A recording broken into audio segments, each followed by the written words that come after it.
Very, very disappointed in that first half, and obviously without taking away from what Carolina did, I thought Carolina played really well on their home floor. We got beat to a lot of 50-50 basketballs. When you look at the first half, we gave up 7 threes in the first half. We turned the ball over 9 times in the first half, and so what we did, we dug such a huge hole, it was hard to come back. I thought our guys, the guys that we played in the second half, I thought they fought.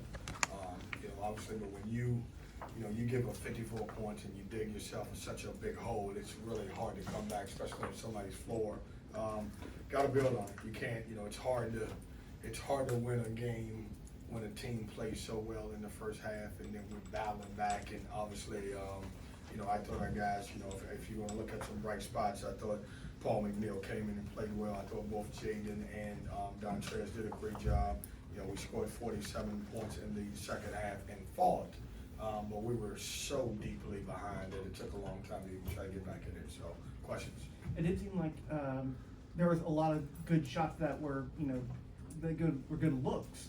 They just rattled out. Do you think that kind of shook some of the confidence as well as the stretches for Turner was impacted? You guys have followed us all year. It's a little frustrating. We're getting good shots. I mean, the people that follow us will say, man, you guys get good shots. Unfortunately for us, some nights they don't go in, and when they don't, it's so much pressure on our defense. And when we started tonight, for the first time in a long time, when we started missing shots, I think it really affected us on the defensive end. And unfortunate, I'm not going to take away from Carolina because I thought they played really well in the first half. But a lot of that is we were not ourselves. You guys know this. We take care of the basketball in this program, and we had 9 at the half, and obviously finished with 10. You said after Virginia Tech that you weren't embarrassed by the loss. How do you feel after, specifically that first half? I didn't think, I don't use words embarrassment. They played better than us. They made more shots than us. They got more rebounds than us. We fought. They won the game. The game was probably won in the first half. I thought our guys really, really battled in the second half, but we had such a deep hole that we had to climb out of it. Are we proud of the way we played in the first half? Absolutely not. We're not embarrassed. We're not proud about how we played, and obviously we wish we could have played better, but we didn't. Can I take you back? Your guys' defense was calling card for most of the year. In the last 3 games, you guys have got 90 points in 2 of them. What has changed kind of to let teams kind of keep going? I think, when you look at it, and give credit, I think one of them is who we played. I thought, Louisville can really score the basketball. I think, one of the things that in those common themes in those games is we've given up threes and transition baskets, and that's what we have been really good at early. If you take away those, teams don't really score a lot on our, base half-court defense. I think our transition and our, giving up threes is the reason why they're scoring the 90 points. You played here quite a few times. Was the atmosphere, given the snow game, given them just opening it up the entire place, any different than a normal game here? Not really.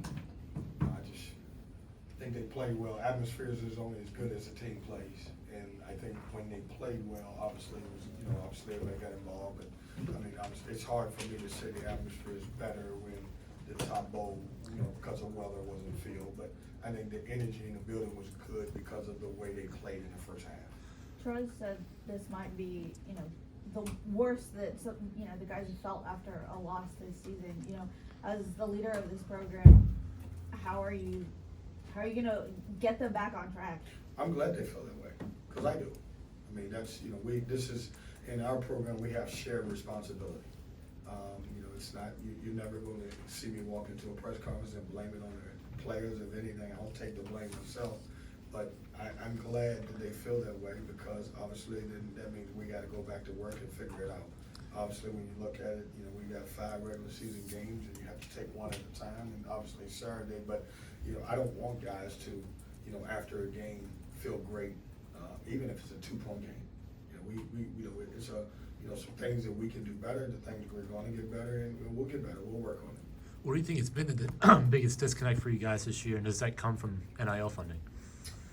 It's 1,000 things. maybe not 1,000, but I mean, if you look at it, you know, this team doesn't have any superstars. We got really good players, and I love my players. But you know, in fairness, there is no, you know, Jarkel Joyner, Jaquavion Smith, and DJ Horn and DJ Burns. What I mean by that is guys that can go on and average 17, 18 points a game. We have a bunch of really good players, which I knew from the start, and I love them. I think they're all really good people, and they're fighting their butts off. The disconnect is when we don't play together with this particular group, because we don't have that one or two guys that can take a game over. And so when we're not on the same page and we don't play good basketball together, then we really struggle. You know, hence when we start playing together, we're a really good basketball team. Does NIL have something to do with it? Absolutely. I mean, that's all you gotta do is take a look at the top 5 teams in the league and, you know, somehow find their numbers, and it'll tell you a story. But I'm not going to make excuses about that, because obviously, you know, our program is we fight hard, we compete. But the biggest difference is this group, this version of NC State, we have to play together to be really good. Yeah. I don't know where you were before the season, but now that you're playing through it, do you favor putting all 18 teams in the ACC tournament, or do you like that there's a fight to even get in the ACC? It's not my call. I mean, I don't know. I don't know what's behind how many goals, any of that other stuff. I don't know. You know, I guess the easy answer is I could say yes, and here's why I could say yes, because I also believe that there should be more than 68 teams in the NCAA tournament, and so the answer is yes, but that's not my call. Has it put pressure on this team at some point to try to get into that ACC? No, you know, because I've always felt that with my guys, it's a moment thing. You know, you can't move on unless you win the game that's in front of you. And you have to just continue to you know, prepare for the next team, and whatever happens, happens. You know, you look at our situation, you know, we didn't, you know, the 10 seed, nobody expected that either. And so, you know, just keep playing and see what the numbers look like at that time. But I don't think when you're losing, it's hard to put added pressure on a team that's losing. You know, it's not like it's gonna motivate them and all that. We gotta stay in the moment, locked in, and understand we got the next opportunity in front of us. Do you worry that you've lost the momentum from last year's tournament run at all? Momentum in which way? When you say that, which part? Because it's a several different ways. Am I concerned that we were on the top of the mountain and you know? Just as a program in general. I don't think so as a program, because we play hard, but we also, you know, you think about this. Part of it is the landscape has changed around us, and what I mean by that, if you went to the Final Four, you won the ACC. You could get any player, not any player, but most of the players you wanted because of that. But when you add the NIL part to it, none of that matters, because you can flip a team just like that part of it. And so the disappointment is, hey, if we didn't have NIL like it is now, hell, we might have a different set of group of guys because of the fact that they're coming just because they want an education, they want a chance to play at NC State, they want to, you know, play in our style. But now it's not about that. It's what can you provide, you know, financially. And I get it. Trust me, this is not a rant to say I'm against NIL, because I am. But that has to match your winning in order for you to get there. Thanks, Coach.